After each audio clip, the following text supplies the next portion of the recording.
안녕하셨습니까? 앞에서 선정의 모양은 공삼매라고 하고 지혜의 모양은 무언삼매라고 하고 사하는 모양은 무상삼매라고 한다. 이렇게 말씀하셨습니다. 선남자여 만일 보살마하살이 어떤 때에 선정에 들어야 되는가, 또는 어떤 때에 지혜인가, 또 사하는 때를 잘 알고 때 아닌 것도 알면 이것을 말하여 보살마하살이 보리의 도를 행한다고 한다. 이렇게 말씀하셨습니다. 거기에 사자오보살이 또 말하기를 세존이시여 어떤 것을 보살이 때와 때 아닌 것을 안다고 하나이까 이렇게 물으니까 선남자여 보살마하살이 쾌락을 받는다 하여 교만을 내거나 법을 연설한다 하여 교만을 내거나 정근하노라 하여 교만을, 정근이나 정진이나 똑같은 말입니다. 교만을 내거나 이치를 알고 문답을 잘한다고 하여 교만을 내거나 나쁜 친구를 가까이 하면서 교만을 내거나 소중한 물건을 보시하면서 교만을 내거나 세간의 선한 공덕을 짓노라 하여 교만을 내거나 세상의 지위 높은 사람에게 공경을 받노라 하여 교만을 내게 되거든 이때에는 지혜를 닦지 말고 선정을 닦아야 할 줄 알지니 해서 이러한 것들은 보통 평상인이 잘 할 수 있는 그런 경계입니다. 이런 마음이 마음 가운데 조금만이라도 있다면은 모든 것이 공이다 하는 이런 공삼매를 닦아야 할지니 이것을 이름하여 보살이 때와 때 아닌 것을 안다고 하느니라. 이렇게 말씀하셨습니다. 우리는 흔히 그런 일이 있어요. 보면은 나무 벼슬에 얹혀서 나도 가는 그런 경우가 있습니다. 이건 정말 허무한 것이거든요. 내가 그 자리에 있는 것도 아니고 남이 있는데 거기에 얹혀서 마치 함께 하는 것처럼 하는 이런 삼매를, 이런 생각을 가진 사람은 반드시 공삼매를 닦아야 한다. 그 모든 것이 정말로 허무하며 보잘것없는 것이라는 것을 바로 닦아야 한다. 이렇게 말씀하시고 만일 보살이 부지런히 정진하면서도 이익한 열반의 낙을 얻지 못하거나 얻지 못한 연고로 뉘우치는 마음을 내거나 근성이 둔하여서 5가지 근을 접어가지 못하면 모든 번뇌의 세력이 치성한 연고며 했는데 우리가 수행 정진은 남다르게 하면서도 조금도 내 마음이 달라지지 않고 계속 번뇌에 끌려가는 것을 자기가 느끼는 것이다 라는 것이죠. 이렇게 근성이 둔하여 5가지 근을 접어가지 못하면 모두 번뇌의 세력이 치성한 연고며 계율이 이로울까 해로울까 의심하는 연고이니 이런 때에는 선정을 닦지 말고 지혜를 닦아야 할 줄 알지니 이것을 이름하여 보살이 때와 때 아닌 것을 안다고 하나니라 해서 이것은 바로 무언삼매입니다. 이런 부분을 우리가 보면서 내가 지금 공부를 하는데 내 마음이 어느 쪽으로 흘러가고 있는가, 바로 이것을 점검할 줄 알아야 합니다. 사람은, 저는 항상 그러거든요. 대모군중은 우치하다 그런 말을 합니다. 왜냐하면 자기가 무엇을 하는지도 모르고 열심히 하고 있는 것이 우리가 대모군중이거든요. 저도 어려서 4.19 데모 났을 때 데모를 많이 해봤습니다만은 그처럼 어리석은 것이 없다고 하는 것을 정말로 훗날에 느낄 수 있었어요. 그러듯이 우리는 내가 할 수 있는 것이 무엇인가, 아주 가장 반듯한 판단, 바로 이것이 굉장히 중요하다는 겁니다. 나는 지금 나무 벼슬에 얹혀서 교만을 낸다면 공삼매를 닦고, 나는 남에게 아무리 열심히 내가 정진하고 해도 열반이 오지 않는다, 이렇게 할 때는 무언삼매를 닦아라, 이런 이야기죠. 선남자여 만일 보살이 선정과 지혜의 2가지가 평등치 못할 적에는 살을 닦지 않아야 할 줄 알며 2가지가 평등하면 닦아야 하나니 이것을 이름하여 보살이 이 때와 때 아닌 것을 안다 하느니라 해서 이것은 무상삼매, 바로 없을 무자에 모양상자, 항상상자가 아닌 모양상자인 무상삼매를 닦아야 한다. 선남자야 만일 보살이 선정과 지혜를 닦다가 번뇌가 일어나면 그럴 적에는 살을 닦지 않아야 하고 만일에 번뇌가 일어나는데 평등심을 가져보려고 아무리 노력해도 그것은 좀 어렵다는 거죠. 그럴 때는 우리가 마음이 공하고 또 지혜가 있어야만 평등을 얻게 되는 것이지, 마음이 공함을 모르고 또 지혜가 없다면은 평등을 이루기란 무척 어려운데, 어려운 부분을 붙들고 계속 나아가 보면은 별 이익이 없다라는 그런 말씀입니다. 마땅히 12부경을 읽고 외우고 쓰고 해설하며 부처님을 생각하고 법을 생각하고 스님네를 생각하고 계율을 생각하고 하늘을 생각하고, 이 하늘이라는 말이 계속 나오는데 십선을 생각하라 그런 말이죠. 하늘에 날려면은 십선을 닦아야 하니까 사함을 생각하여 하나니 이것을 이름하여 사함을 닦는다 하느니라. 선남자여, 만일 보살이 이렇게 세 가지 법을 닦으면 이 인연으로 무상열반을 얻는다 했습니다. 사자어 보살이 또 여쭈었습니다. 세존이시여, 10가지 모양이 없는 연고로 대열반을 이름하여 무상이라 한다 하면 또 무슨 인연으로 남이 없다. 우리가 무생이라는 말을 쓰죠. 없을 무자 날생자. 또 내미 없다. 이런 말은 무출이라고 해서 날출자를 쓰고요. 지음이 없다 하는 것은 무작. 또 집이다 하는 것은 굴택. 또 섬이다 하는 것은 주. 귀유할 때다. 편안할 때다. 멸도다. 열반이라. 고요하다. 병고가 없다. 또 있는 것이 없다를 이름하나이까. 이게 우리가 보면 이런 말들이 사실은 근원이 다 다른데, 뭐 무생, 무출, 무작, 뭐 굴택, 주, 또는 멸도, 적정, 무죄병고, 또는 무소요, 이런 말들이 엇비슷하기 때문에 사람들은 이것을 가릴 줄을 모릅니다. 그래서 부처님께서 이제 이런 10가지 말씀을 해주십사 하고 이렇게 물어보는 것이죠. 부처님이 대답하시기를 선남자야, 인연이 없으므로 남이 없다 하고, 무생이라는 말을 쓸 때는 인연이 없다 이런 말이라는 거죠. 또 하염이 없으므로 내음이 없다 하고, 짓는 일이 없으므로 지음이 없다 하고, 5가지 소견에 들어가지 아니하므로 집이라 하고, 오견이라고 해서 이것은 신견, 변견, 그래서 신견이라고 하는 것은 이 몸이 영원할 것이다. 우리는 누구나 다 몸을 가지고 살면서 또 이 세상에 존재하는 모든 것이 쓰러져 가면서도, 감을 보면서도 나는 죽으리라고 생각하는 사람 별로 없습니다. 그 다음에 변견이라고 하는 것은 우리가 사는 이 세계가 영원할 것이다 이렇게 생각하지만은, 부처님께서는 말법 시대가 돌아오면은 우리가 태양계 하나에서도 얼마나 뜨겁습니까? 그러나 천지 운행의 이치로 인해서 태양계가 한 곳으로 한 5개 모이게 되면은 그 인근에 있는 모든 세계는 타버린다고 했습니다. 바로 이래서 세계가 멸하는 거죠. 우리가 사는 세계가 멸하는 것입니다. 이런 것이 은하계 쪽에서 볼 때는 하루에도 수천 개, 수만 개씩 일어나고 다시 생기고 하고 있다는 것을 우리가 과학적으로 아는데, 우리가 사는 내의 세계는 없어지지 않을 것이다 하는 것이 바로 변견이고요. 그 다음에 견치견이라고 하는 것은 자기의 소견만 옳다고 고집하는 것이고요. 또 사견이라고 하는 것은 우리가 그것이 정도가 아님을 알면서도 한번 그것이 옳다라고 생각을 하면 그것에 계속 국집에 있는 마음, 이게 바로 사견이고요.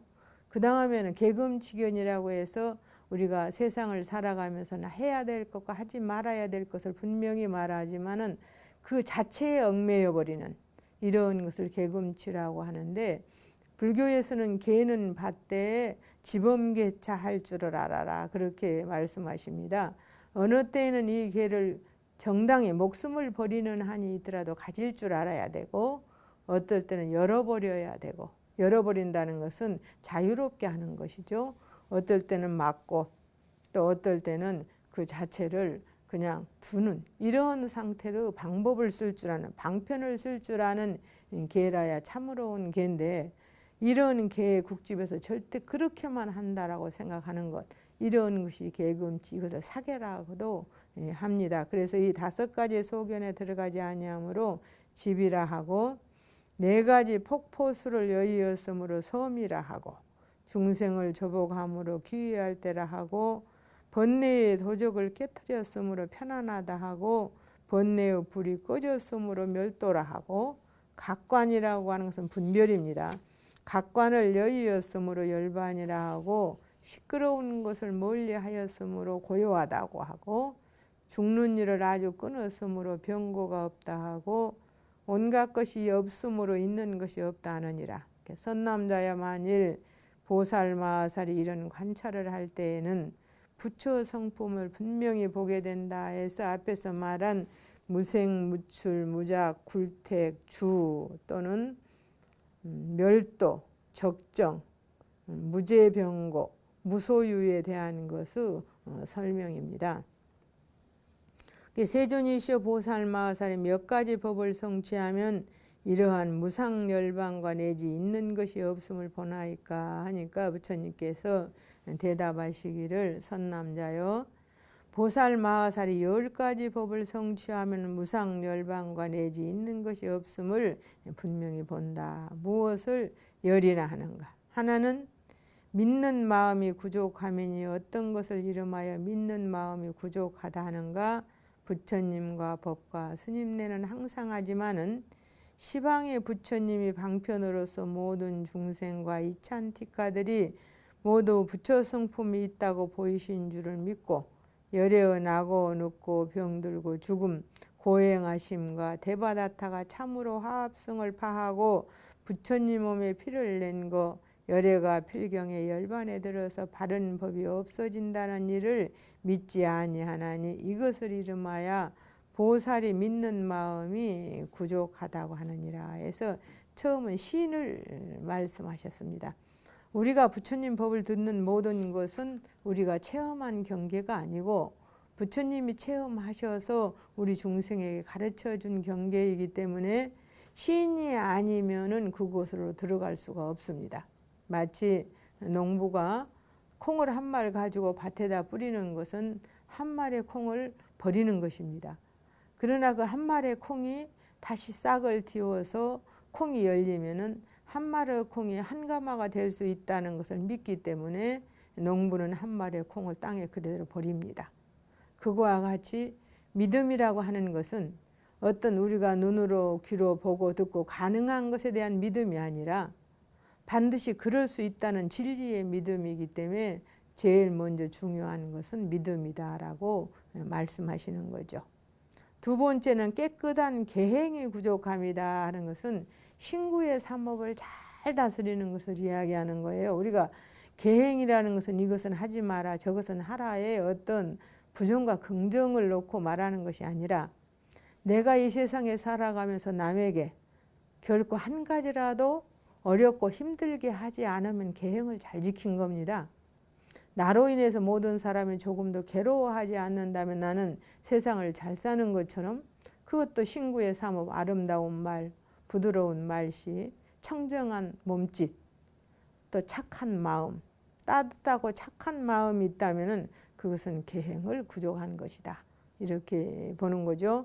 둘은 깨끗한 계행이 부족하면이 어떤 것을 이름하여 깨끗한 계행이 부족하다 하는가? 선남자의 어떤 보살이 계행이 깨끗하노라고 말하면서 여인과 어울리지 않았더라도 여인을 볼 적에 조롱하고 꼬이고 웃고 찌꺼리고 희롱하면 이런 보살은 애욕을 이루어 깨끗한 계율을 파하며 범행을 더럽히고 계율을 물랑케 함이라 깨끗한 계율이 부족하다고 이름할 수 없다. 또 어떤 보살이 계행이 깨끗하노라고 말하면서 여인으로 더불어 어울리지 아니하며 조롱하고 깨이고 웃고 희롱하지 않더라도 담 밖에서 나는 여인이 영락소리 놀이개소리 가락지 팔짓 따위 소리를 듣고 마음에 착을 낸다면 이런 보살은 애욕을 이루어 깨끗한 계행을 파하며 계행을 더럽히고 계율을 물랑케 함이라 깨끗한 계행이 부족하다고 이름할 수 없다 해서 불교에서는 심계, 바로 심계와 행계가 있습니다. 행이라고 하는 것은 실제로 행으로서 계를 파하는 행계와 마음만으로라도 그것을 범하는 심계. 심계는 바로 대승계요. 행계는 소승계라 그렇게 말을 하지만 마음이 행위를 하지 않았다 하더라도 마음이 일어났다고 하는 것은 그 마음이 아직도 애욕의 그림자를 끊지 못하였다라는 하나의 그러한 증거이기 때문에 부처님께서는 마음으로 느끼는 것이라도 없어야 한다, 이렇게 말씀하시는 것이죠. 또 어떤 보살이 계행이 깨끗하노라고 말하면서 여인으로 더불어 어울리거나 조롱하고 짓거리고 꾀이거나 모든 소리를 듣지 않더라도 다른 남자가 여인을 따라가거나 연인이 남자를 따라가는 것을 보고는 문득 탐욕을 낸다면 이런 보살은 애욕을 이루어 깨끗한 계율을 파하며 범행을 더럽히고 계율을 물랑케 함이라. 깨끗한 계행이 부족하다고 이름할 수 없다. 또 어떤 보살이 계행이 깨끗하노라고 말하면서 여인으로 더불어 어울리거나 짓거리고 꾀이거나 모든 소리를 듣거나 남자와 여인이 서로 따라감을 보지 않더라도 천상에 태어나서 오욕락을 받는다면 이런 보살은 애욕을 이루어 깨끗한 계율을 바하며 범행을 더럽히고 계율을 물랑케 함이라. 깨끗한 계행이 부족하다고 이름할 수 없다 해서 심계까지도, 여기서는 심계까지도 있어서는 안 된다. 선남자여 만일 보살이 청정하게 계율을 지니되 계율을 위하지 아니하고 시라 바람일타를 위하지 아니하고, 시라라고 하는 것은 계율이라고 번역을 하죠.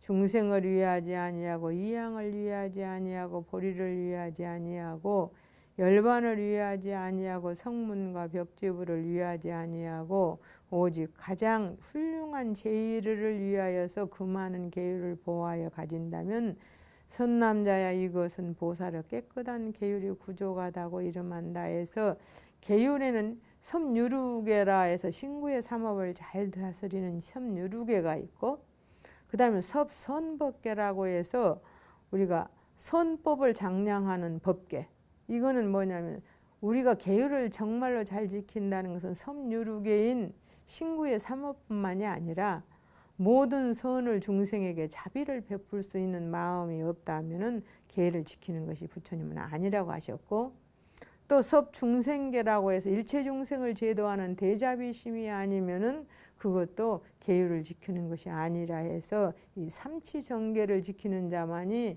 참으로 계율을 지킨다고 하셨어요.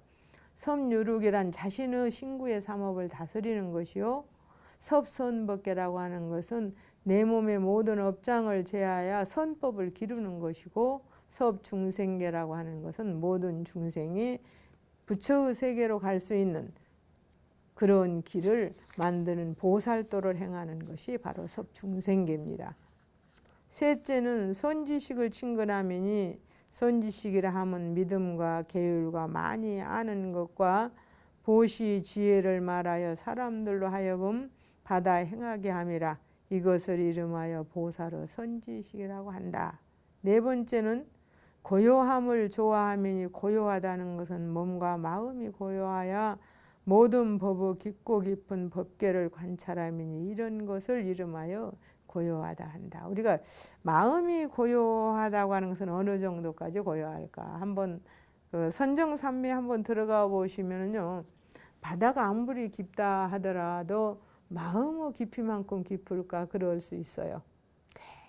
굉장히 정말 천만 개의 무거운 그 어떤 느낌, 그러면서 그렇게 깊은 마음, 이런 마음이 나를 딱 누를 때 그 환희로움과 그 편안함과 그 고요함은 해보지 않는 사람은 절대로 모릅니다.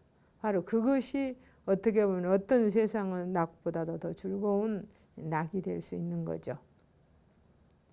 다섯은 정진이니, 정진이라 하면 마음을 두어 네 가지 바른 법을 관찰하되 머리에 불이 붙더라도 놓아버리지 아니함이라. 이런 것을 이름하여 정진이라고 한다 했는데, 이 사정제라고 해서 우리가 이것을 여구두연이라고 하는 말이 있습니다. 머리에 불이 붙는다 하더라도 내가 지금 현재 들고 있는 것을 놓지 않을 만큼, 바로 들고 있는 것은 뭡니까? 마음을 두었던 대상, 또는 자기의 마음이 흐트러지지 않는 마음, 이것을 절대로 흐트러지지 않는 이런 정도의 정진력이 아니면 안 된다는 것이고요. 여섯은 생각함이 부족함이니 생각이 부족하다는 것은 부처님을 생각하고 법을 생각하고 스님네를 생각하고 계율을 생각하고 하늘을 생각하고 사함은 평등이죠. 사함을 생각함이라. 어떤 이런 것을 이름하여 생각함이 부족하다. 우리는 항상 살아가면서 부처님을 생각하고 부처님 법의 진리를 생각하고 또 승부를 생각하고 어떻게든지 계율이라는 것은 내가 이 세상에 하나 존재함으로써 모든 사람이 행복하게 해줄 수 있는 그런 신구의 삼업을 생각하고 십선 닦을 것을 생각하고 그래서 중생을 원친이 없이 평등하게 바라다 볼 수 있는 생각, 바로 그것을 우리가 항상 가져라, 이렇게 부처님은 말씀하시죠. 일곱은 부드러운 말이니 부드러운 말이라 하면 진실한 말과 미묘한 말, 먼저 무난함과 때맞추어 말함과 참된 말이라, 이런 것을 이름하여 부드러운 말이라 한다는 것은 말로서 남을 기쁘게 하는 것입니다. 이 세상에 아무리 아름다운 소리라 하더라도 아무리 아름다운 음악이라 하더라도 사람의 부드러운 말보다는 덜 아름답습니다. 정말로 정성이 담긴 부드러운 말 한마디는 어떤 세계의 가장 유명한 음악가가 와서 나한테 음악을 들려준다 하더라도 그것보다 더 기쁠 수 있는 것이 바로 부드러운 말이거든요. 또 진실한 말이죠. 그 다음에 그 말 뒤에 정말 미묘한 말이라는 참으로운 진리가 들어있다면 더 말할 필요도 없는 것이죠. 이런 말들을 할 수 있는 것. 그 다음에 무난함과 때맞추어 말한다는 것은 누구든지 만나면 안녕하십니까? 이렇게 하는 한마디가 그냥 지나가는 말이 아닌 참으로 마음을 담아서 하는 인사는 굉장히 기쁜 것이고요. 또 때맞추어 말한다는, 우리는 말은 아무 때나 하면 안 됩니다. 가장 적재적소에서 말을 해야 된다는 것이죠. 그러니까 이런 참된 말이라, 이런 것을 이름하여 부드러운 말이라고 한다. 우리가 그 일본에서 어떤 사람이 밥을 3그릇 떠놓고 밥 하나에는 계속 아름다운 말을 해주고 하나에는 그냥 나쁜 말을 하고 하나는 그냥 놔둬버렸다고 하죠. 아름다운 말을 했던 그 밥은 일주일 후에 완전히 발효가 되어 있었고요. 나쁜 말을 했던 그 말에는 쉬어버렸고요. 밥은 생각마저 두지 않았던 그 밥은 썩어버렸다고 그럽니다. 무관심은 그만큼 욕설보다도 더 지독한 것이다라는 거죠. 또 뭐 이런 거 있잖아요. 물은 답을 알고 있다. 그 책을 보셨는가 모르겠어요. 거기에 보면은 그냥 한 그릇에 물을 떠놓고 계속 찬탄을 할 때 물은 육각수로 변했다고 그래요. 그리고 그 물에다가 다시 나쁜 말을 할 때 그 육각수는 부서져 버리더라는 거죠. 그럼 우리가 말하는 무정물도 참다운 말 앞에서는 얼마든지 환희로울 수 있다라고 하는 것을 이야기해 주는 그런 하나의 신뢰입니다. 그래서 우리가 지금처럼 정말 자기만이 아는 세상에서 남을 위해서 부드러운 말을 해줄 수 있다고 하는 것, 이것은 굉장한 것이 아니겠느냐. 바로 인간에게 굉장한 힘을 주고 또 기쁨을 주며 용기를 줄 수 있는 말이 가장 부드러운 말이 아니겠느냐, 그렇게 생각합니다. 여접대는 법을 보호하미니, 법을 보호한다는 것은 바른 법을 사랑하여 항상 연설하기를 좋아하며 읽고 외우고 쓰고 뜻을 생각하고 널리 선전하여 멀리 퍼지게 하며, 만일 다른 이가 쓰고 해설하고 읽고 외우고 찬탄하고 뜻을 생각함을 보거든 생활에 필요한 물품을 구하여 공양하되 의복과 음식과 와구, 의약으로 이바지하며 법을 보호하기 위하여 몸과 목숨을 아끼지 아니하나니, 이런 것을 이름하여 법을 보호한다고 한다.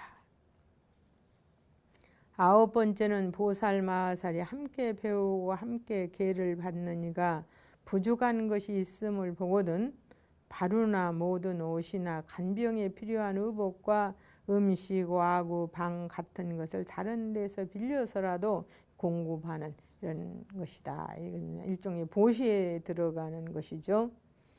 10번째는 지혜를 구족함이니, 지혜라 하면 열애의 항상하고 즐겁고 나이고 깨끗함과 모든 중생에게 부처 성품이 있음을 관찰하며 법의 두 가지 모양을 관찰하면이 이른바 공과 공하지 않는 것, 항상함과 무상한 것, 즐거움과 즐겁지 않는 것, 그 다음에 나가 있고 나가 없는 것, 깨끗함과 부정한 것 등을 이름하여 보살마살이 현생도 다음생도 후생도 아니면서 나쁜 업보를 받는 것이라고 한다.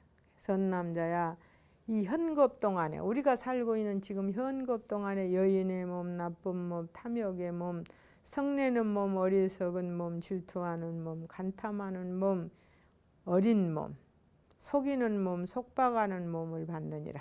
선남자여, 보살은 이런 업이 없지만 중생으로 하여금 해탈을 얻게 하기 위하여 큰 원력으로 그 가운데 나기를 원하는 것이니 이것을 이름하여 보살마살이 현생도 다음생도 후생도 아니면서 이런 나쁜 업보를 받는 것이라고 한다 해서 오직 불교에서만 지옥 중생을 제도하기 위해서 지장보살이 지옥에 가는 그런 종교입니다.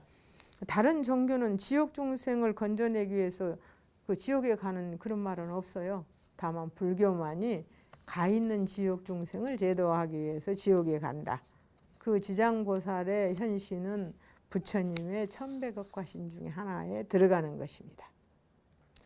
선남자의 내가 현급 동안에 내시의 몸, 근이 없는 몸, 근이 둘인 몸, 근이 일정하지 않는 몸을 받았느니라. 선남자여, 보살마살의 실로 이런 나쁜 몸을 받을 업이 없지만은 중생들로 해탈을 얻게 하기 위하여 큰 원력으로 그런 가운데 나기를 원하였으니 이것을 이름하여 보살마살이 현생도 다음생도 후생도 아니면서 이런 나쁜 업보를 받는 것이다. 우리가 이거를 보면서 생각하는 것은 중생을 위하는 일이라면 이 세상에 어떤 것도 다 할 수 있다라는 것이 보살원이죠. 우리가 이거를 한번 보면서 생각하는 것이 바로 보살의 마음은 어떤 것인가 하는 것입니다. 나를 먼저 생각하는 것이 아니라 나 아닌 중생을 먼저 생각해서 그가 보고 느낄 수 있도록 그렇게 생활하고 그렇게 생각하고 그렇게 행동하는 것이 바로 보살이다.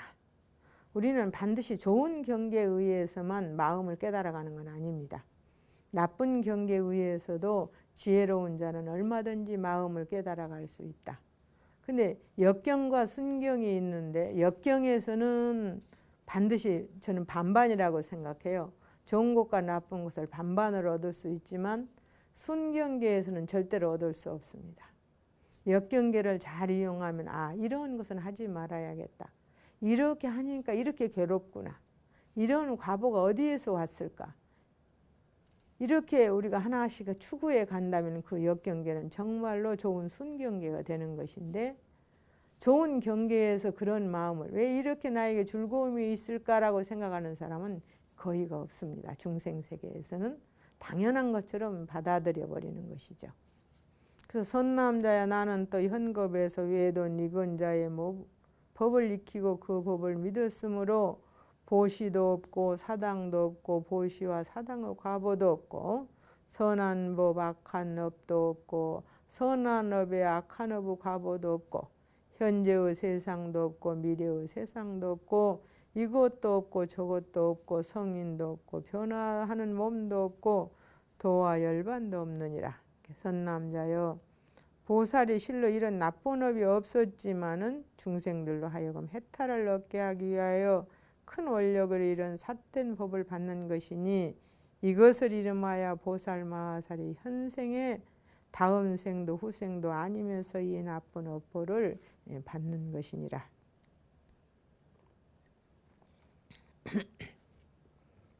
보살, 우리는 대선지식도 나쁜 업보를 받더라.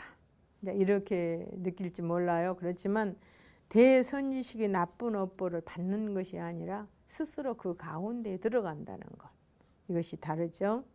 선남자여, 내가 생각하니 지난 일적에 대바다타로 더불어 함께 오늘날 부처님을 가장 현세에서 괴롭혔던 것이 대바다타거든요. 근데 그 대바다타의 인연을 지금 부처님께서는 말씀하십니다.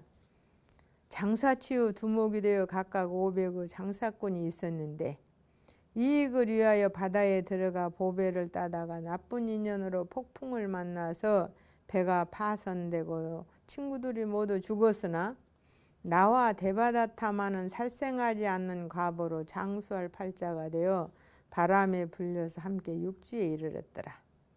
그때 대바다타는 보물을 탐하는 마음으로 크게 고통하면서 소리를 높여 통곡했고 나는 대바다타에게 통곡하지 말라고 일렀더니 대바다타는 이렇게 말했다. 내 말을 들어보십시오.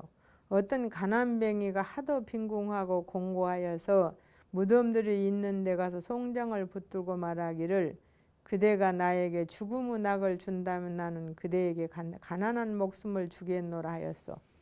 그때 송장이 일어나 앉아서 가난뱅이에게 하는 말이 선남자여 가난한 목숨을 그대가 가지시오. 나는 이 죽음의 낙이 매우 좋아서 그대의 빈궁하고 사는 목숨을 반가워하지 않노라 하였어. 그런데 나는 그 지금 죽는 낙도 없고 겸하여 빈궁하기까지 하였으니 어떻게 울지 않겠소. 나는 다시 위로하기를 그대는 너무 근심하지 마라. 나에게 지금 2개의 보주가 있으니 값이 한량 없어 1개를 그대에게 나눠주리라 하면서 1개를 주고 말하기를 생명이 있는 사람이니까 이런 보배를 가지는 것이지 생명이 없으면 어떻게 가지겠소 하였노라. 그리고 나는 너무 고달파서 나무 아래 누워서 쉬노라니 대바다타는 탐욕이 불같이 일어나 1개의 보주를 맞아 빼앗으려고 나쁜 마음으로 나의 눈을 찌르고 보주를 빼앗았느니라. 나는 그때 눈이 아파서 앓는 소리를 내었더니 어떤 여인이 나에게 와서 묻기를 당신은 왜 그렇게 고통하는가. 나는 그에게 사실대로 말하였더니 여인이 듣고는 또 묻기를 당신의 이름은 누구요 하기에 나의 이름은 참마라느니요 하였고 여인이 또 말하기를 무엇으로 당신이 참마라는 것을 증명하겠는가 하기에 나는 이렇게 맹세하였노라.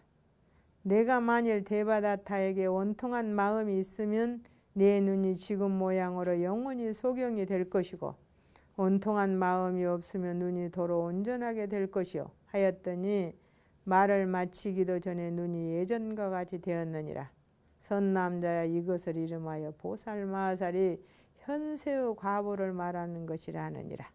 선남자야 내가 지나간 옛적에 남천축 부단나 성의 바람의 집에 났더니 그때 가라브라라는 임금이 있는데 성질이 포악하고 교만이 많으며 나이 젊었고 얼굴이 잘생기어 오용락을 즐기었느니라.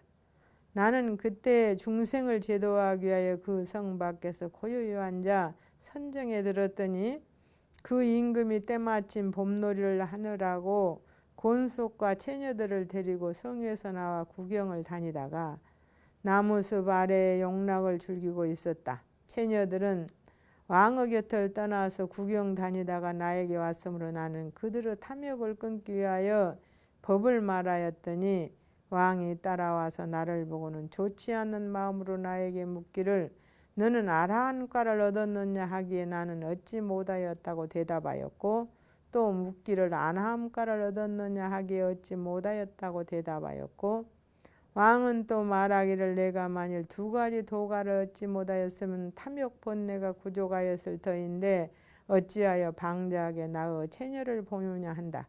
나는 이렇게 대답했다. 대왕이여 내가 지금 탐욕의 결박을 끊지는 못하였으나 마음에는 진실로 애착을 없노라 하였다. 지금 이 부분을 여러분들이 들으면서 금강경에서요. 가리왕이 절절지혜하는 그 인연을 생각나실 거예요.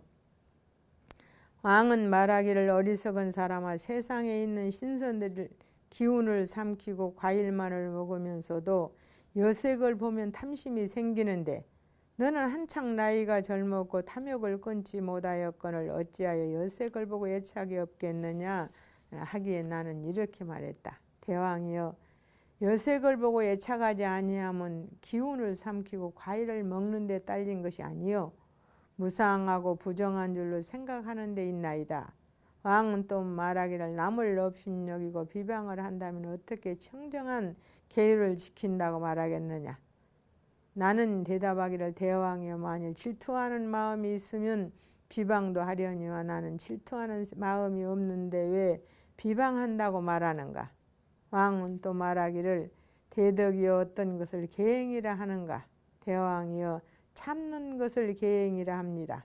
왕은 또 말하기를 참는 것이 계행이라면 내가 내 귀를 뵐 테인데 만일 참으면 내가 계행을 지키는 줄을 믿겠다 하면서 귀를 베었으나 나는 귀를 잘리우면서도 얼굴빛이 조금도 변하지 아니하였다. 그때의 왕의 신하들은 이 광경을 보고 왕에게 간하기를 이런 대사를 해하지 마소서 하니 왕은 신하들에게 너희들은 이 사람이 대사인 줄을 어떻게 아느냐 했다. 신하들의 대답은 이랬더라. 고통을 받으면서도 얼굴빛이 변하지 않는 것을 보았나이다. 왕은 내가 다시 시험하여서 얼굴이 변하지 않는지를 보겠다 하면서 코를 베고 손발을 끊었다. 이때의 보살은 벌써부터 한량없고 그지없는 세상에서 자비를 닦았으므로 고통받는 중생들을 가엾이 여겼다. 이때의 사천왕은 분노한 마음을 품고 모래와 자갈비를 내리었더라. 왕은 그것을 보고 공포를 품고 내 앞에 와서 꿇어앉아 말하기를 바라옵건대 불쌍히 여기시어 나의 참회를 허락하소서 했다. 나는 이렇게 말했다. 대왕이여 나의 마음에 성내지 아니함도 애욕이 없음과 같느니라. 대덕이여 성내는 마음이 없는 줄을 어떻게 증명하오리까 하기에 나는 곧 맹세하기를 내가 참으로 성내는 마음이 없다면 나의 몸이 예전과 같아지이다 하였더니 이렇게 서원함을 따라서 몸이 예전과 같이 되었느니라. 이것을 이름하여 보살마하살이 현세의 과보를 말한다 하느니라. 선남자여 선한 업으로 다음 생에 받는 과보와 후생에 받는 과보와 나쁜 업의 과보도 이와 같느니라. 이렇게 말씀하시는데 이게 바로 금강경에서 나오는 가리왕의 절절지시에 부처님이 그것을 인육선인으로서의 받아들이는 장면이 바로 이 부분을 금강경에서 말씀하신 거예요. 금강경에서 말씀하신 것을 열반경에서 다시 말씀하신다고 봐야 되겠죠. 보살마하살이 안욕따라 삼약 삼보리를 얻을 때는 모든 업이 모두 현세의 과보를 얻게 된다 그랬습니다. 마지막 지혜로서 모든 업장을 소멸하고 안욕따라 삼약 삼보리를 얻을 때는 현세의 과보를 함께 받아버린다는 거죠. 나쁜 업으로 받은 현세의 과보는 왕이 나쁜 업을 지음에 하늘에서 나쁜 비를 내리는 것과 같고 또 어떤 사람이 사냥꾼에게 곰이 있는 곳과 보배빛 사슴을 가리켜주고 손이 떨어진 것과 같나니 보배빛 사슴이라는 것은 황금 사슴, 사슴의 왕은 그 보배처럼 황금 사슴이랍니다. 그래서 그가 있음을 가르쳐 줬더니 손가락이 떨어져 버렸다. 이런 비유가 있어요. 이런 것을 이름하여 나쁜 업으로 현세에 받는 과보라 한다. 다음 생에 받는 과보는 이찬티카가 4가지 중대한 계율이나 5 역죄를 범한 것과 같고 후생에 받는 과보는 마치 계행을 지니는 사람이 서원을 세우고 미래의 세상에도 항상 이와 같은 깨끗한 계율을 지키는 몸이 되어지이다 하다가 중생의 수명이 100년이나 80년 되는 때에 전련왕이 되어서 중생을 교화하는 것과 같다. 우리가 마음 가운데 한 생각, 서원을 세운다는 것은 그것이 선의 과보이거나 악의 과보이거나 엄청나게 무서운 것이라는 거죠. 내 마음 가운데 뿌리를, 종자를 심어버리는 거예요. 그래서 우리 마음 가운데 너무 악한 마음도 가지면은 내 마음 가운데 종자가 되어버리고 너무 선한 마음도 가지면 내 마음 가운데 바로 종자가 되어버려서 현세에 받는 그런 업장에 비웁니다. 선남자여 만일 업이 반드시 현세의 과보를 얻는다면 다음 생의 과보나 후생의 과보는 얻지 못할 것이요. 보살마하살이 32상의 몸매의 업을 닦는 것은 현세의 과보는 얻지 못하는 것이고 한번 태어났으니까 32상과 80종호를 다시 또 만들 수는 없다라는 거죠. 업이 만일 3가지의 과보를 얻지 못하면 이게 과거 우리가 이것을 우리가 현생보 그럽니다. 금생에 지어서 금생에 받는 것은 바로 현생에 받아버리거든요. 근데 금생에 지어서 다음 생이나 그 다음 생에 받는 것은 이건 순후보, 순현보, 순후보 그러죠. 그 다음에 순부정보라는 게 있습니다. 인연이 돌아 만날 때 똑같은 인연이 되어서 바로 만날 때의 보보를 그래서 순후보, 순부정보 그럽니다. 그것을. 순부정보는 이제 유명한 이야기들이 많이 있습니다. 업보라 이름하느니라. 선남자여 만일 말하기를 모든 업은 결정코 과보를 얻는 것인즉 범행은 청정한 행위죠. 범행과 해탈과 열반을 닦는 일이 있을 수 없다고 하면 이 사람은 나의 제자가 아니요 마의 권속인 줄을 알 것이니라. 만일 말하기를 모든 업은 결정된 것과 결정되지 않음이 있나니 결정된 것은 현세에 받는 것, 다음 생에 받는 것, 후생에 받는 것. 이게 바로 현세에 받는 것은 순현보고요. 다음 생에 받는 것은 순후보고요. 아주 후생에 받는 것은 순부정보입니다. 결정되지 않는 것은 인연이 합하면 받고 합하지 않으면 받지 않는 것이니 그러므로 이것은 순부정보죠. 그러므로 범행과 해탈과 열반을 닦는 일이 있다고 하면 이 사람은 참으로 나의 제자요 마의 권속이 아닌 줄을 알 것이니라. 선남자여 온갖 중생은 결정되지 않는 업이 많고 결정된 업은 적느니라. 그런 뜻으로 도를 닦는 일이 있고 도를 닦음으로 결정된 중대한 업은 가볍게 받을 수도 있고 결정되지 않는 업은 다음 생의 업보로 받는 것이 아니다. 이렇게 업을 받는 것에 대해서 부처님께서 말씀을 하십니다. 선남자여 두 가지 사람이 있으니 하나는 결정되지 않는 과보를 결정된 과보로 만든다는 거죠.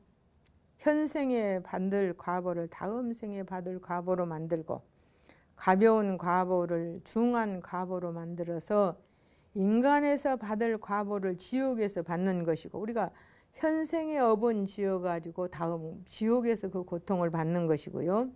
둘은 결정된 과보를 결정되지 않는 과보로 만들며 다음 생에 받을 것을 현생에 받게 하며 이것은 다음 생에 받을 과보인데 현생에 극선을 행하면은 극선은 바로 현생에 받습니다.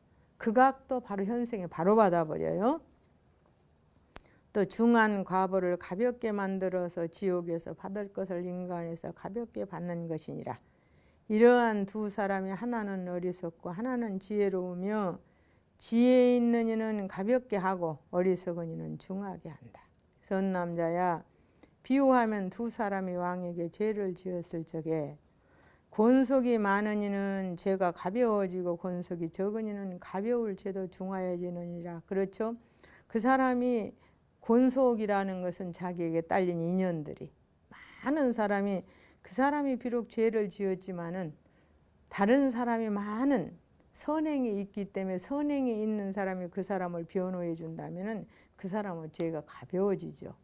그러나 그 사람의 죄가 비록 가볍다 하더라도 악행이 많은 사람과 인연이 많은 사람은 그 사람도 함께 무거워지는 것입니다. 어리석고 지혜로운 사람도 그와 같아서 지혜로운 이는 선한 업이 많으므로 중한 업도 가볍게 받고 어리석은 이는 선한 업이 적으므로 가벼운 일도 중하게 받는다 해서 우리도 그러죠. 모든 일이 세상에 돌아가는 것을 보면은 별거 아닌 일이 엄청나게 큰 일이 되어버릴 때도 있고 또 아주 큰 일인데도 아주 가벼워져 버릴 수도 있다. 그것은 지혜의 문제다라는 거죠. 선남자여 두 사람이 있는데 한 사람은 살이 쪄서 건장하고 한 사람은 여인이었는데 함께 수렁에 빠졌을 적에 건장한 이는 나올 수 있으나 여인이는 점점 빠지느니라. 선남자여 두 사람이 함께 독약을 먹었을 적에 한 사람에는 주문의 힘과 아가다약, 독을 제하게 하는 약이에요. 아가다약이. 아가다약이 있고 한 사람은 없으면 주문과 약이 있는 이는 독약에서 해하지 못하고 없는 이는 먹고는 죽는다. 선남자여 그래서 우리가 선업이 많은 이는 나쁜 업을 만난다 하더라도 그곳에서 나올 수 있지만은 선업이 없는 이는 곧 그 악업에 휩쓸려 버린다라는 그런 이야기입니다. 선남자여 두 사람이 모두 즙을 많이 먹었을 적에 이제 뭐 과일즙 같은 것이죠. 한 사람은 화기가 성하고 한 사람은 화기가 미약하거든. 몸이 따뜻한 사람이 있고 안 따뜻한 사람이 있거든요. 화기가 성한 이는 능히 삭히지만은 화기가 미약한 이는 병이 되느니라 해서 몸이 찬 사람은 음식물이 독이 된다고 그래요. 근데 몸이 따뜻한 사람은 어떤 음식도 그 몸 안에 들어가면은 능히 좋은 효소가 된다고 그럽니다. 선남자여 두 사람이 함께 임금옥에 갇혔을 적에 한 사람은 지혜가 있고 한 사람은 어리석거든. 지혜 있는 이는 노연할 수 있지만은 어리석은 이는 놓일 기약이 없느니라. 선남자여 두 사람이 함께 위험한 길을 갈 적에 한 사람은 눈이 성하고 한 사람은 소경이라면, 눈이 안 보인다면 눈이 성한 사람은 걱정 없이 잘 가지만은 눈이 보이지 않는 사람은 구렁에 떨어진다. 선남자여 두 사람이 함께 술을 먹을 적에 한 사람은 양이 크고 한 사람은 양이 적거든. 양이 큰 사람은 먹어도 근심이 없지만은 양이 적은 사람은 먹는 대로 걱정이 되는 것과 같다. 선남자여 두 사람이 함께 대적과 싸울 적에 한 사람은 갑주로 몸을 장식하고 한 사람은 맨몸이면 갑주로 장식한 이는 대적을 파하지만은 맨몸인 이는 면하기 어려우니라. 또 두 사람이 함께 더러운 것이 몸에 옷에 묻었을 적에 한 사람은 알고도 빨았으나 한 사람은 알고도 빨지 않는다면 빠른 사람은 옷이 깨끗하지만 빨지 않는 사람은 옷이 점점 더러워지느니라. 우리가 이런 부처님 말씀 하나하나를 들으면서 선과 악이라고 하는 어떤 의미, 이런 것을 한번 생각해 봐서 자기 몸에 선이 쌓인 사람은 어떤 경우라 하더라도 그것을 면할 수 있지만 악이 쌓인 사람은 절대로 면할 수 없습니다. 그러나 악이 쌓인 사람은 계속 악한 마음을 버리지 못하고 그 길을 가면 마지막에는 목숨까지도 버리는 일이 있는 것이죠. 그러나 선한 사람은 절대로 그런 일이 없다라는 것입니다. 또 두 사람이 모두 수레를 탔을 적에 하나는 바퀴가 있고 하나는 바퀴가 없으면 바퀴가 있는 이는 마음대로 가지만 바퀴가 없는 이는 한 자국도 가지 못한다. 이것은 바로 우리가 아는 복덕과 지혜의 두 바퀴죠. 두 사람이 모두 먼 길을 떠났을 적에 한 사람은 양식이 있고 한 사람은 그냥 간다면 양식이 있는 이는 무사하게 지나갈 수 있지만 그냥 가는 이는 지나가지 못함이니라 해서 우리가 원효스님 말씀하다는 자리 타는 여조 양액이니라 그러죠. 복덕과 지혜는 수레의 두 바퀴와 같다. 그래서 복덕과 지혜를 갖춘 사람은 수레의 두 바퀴와 같다. 또 두 사람이 함께 도적의 겁탈을 당하였을 적에 한 사람은 보배 광이 있고 한 사람은 광이 없으면 보배 광이 있는 이는 근심이 없지만은 광이 없는 이는 근심이 된다. 어리석은 이와 지혜 있는 이도 그와 같아서 선한 광이 있는 이는 중한 업도 가볍게 받고 선한 광이 없는 이는 가벼운 업도 중하게 받는다 해서 현재의 지은 업이 중한다 하더라도 과거에 많은 선을 지어놓은 사람은 약하게 받고 금생에 적은 업이라 하더라도 선한 업이 전혀 없는 사람은 중하게 받을 수밖에 없다. 사자오보살이 말하기를 세존이시여 부처님의 말씀과 같이 모든 업이 모두 결정한 과보를 얻는 것도 아니요 모든 중생이 반드시 받는 것도 아니라면 세존이시 어떻게 중생이 현세에서 받을 가벼운 업보를 지옥에서 중하게 받으며 지옥의 중한 업보를 현세에서 가볍게 받겠나이까. 부처님이 대답하시기를 온갖 중생에 두 가지가 있으니 하나는 지혜 있는 이요 하나는 어리석은 이니라 그랬습니다. 우리가 지혜 있는 사람과 어리석은 사람은 근본적으로 틀리죠. 만일 몸과 계율과 마음과 지혜를 닦으면 지혜 있다 이름할 것이고 몸도 계율도 마음도 지혜도 닦지 않으면 어리석다고 이름할 것이다 해서 우리가 부처님께서 말씀하신 계율 내가 이 세상을 살아가면서 남에게 이익을 줄 수 있는 신구의 삼업을 가진 사람은 계율을 지키는 사람이고, 남을 손해할 수 있는 신구의 삼업을 가진 사람은 계율을 범하는 사람이죠. 그러나 이것은 부처님 말씀하신 정도가 있습니다. 자기의 생각의 잣대로 저 사람이 계율을 범했다, 계율을 안 범했다라고 해서는 안 되죠. 그것은 자기의 소견일 뿐이지 결코 진리와는 아무 상관이 없는 것이니까. 어떤 것을 말하여 몸을 닦지 않는다 하는가. 만일 5가지 정욕의 근을 거두어 들이지 못하면, 오군에서 일어나는 욕심, 아니 비설 신에서 일어나는 욕심을 말을 합니다. 우리는 눈으로 보면 보는 대로 갖고 싶고, 어떻습니까? 귀로 들으면 듣는 대로 탐욕을 내고, 코로 냄새 맡고, 입으로 맛보고, 몸으로 촉감 느끼면서 그 모든 것들이 전부 내 아니비설 신과 색상량미 촉의 근본으로 해서 내 의식의 전부를 만드는 거예요. 그 내 의식의 전부는 내 과거, 현재, 미래의 생을 만드는 것입니다. 이게 바로 제8 아리아식에 들어가서 근신과 기계와 종자라고 하는, 근신이라는 것은 육신이고 기계라는 것은 육신이 처한 세계는 각각 다릅니다. 같은 인간이라 하더라도 그가 처하고 사는 세계가 다른 것은 바로 각각의 세계가 있기 때문이죠. 그래서 근신, 기계, 종자. 또 그 종자라고 하는 것은 그 사람의 성품입니다. 우리가 선한 업을 가진 중생도 있고 악한 업을 가진 중생도 있으며, 하나하나마다 보면 선한 업을 내는 중생도 있고 악한 업을 내는 중생도 있어요. 이게 바로 종자거든요. 거두어 들이지 못하면, 오군으로 일어나는 일체 욕심을 거두어 들이지 못하면 몸을 닦지 못한다고, 7가지 깨끗한 계율을 받아 지니지 못하면 계행을 닦지 못한다고, 마음을 조복하지 못함으로, 우리가 마음을 조복한다는 것은 불같이 일어나는 탐욕, 진심, 어리석음을 우리가 스스로 조복할 수 있어야 된다는 거죠. 또 마음을 닦지 못한다고, 성인의 행을 익히지 못함으로 지혜를 닦지 못한다고 이름하느니라.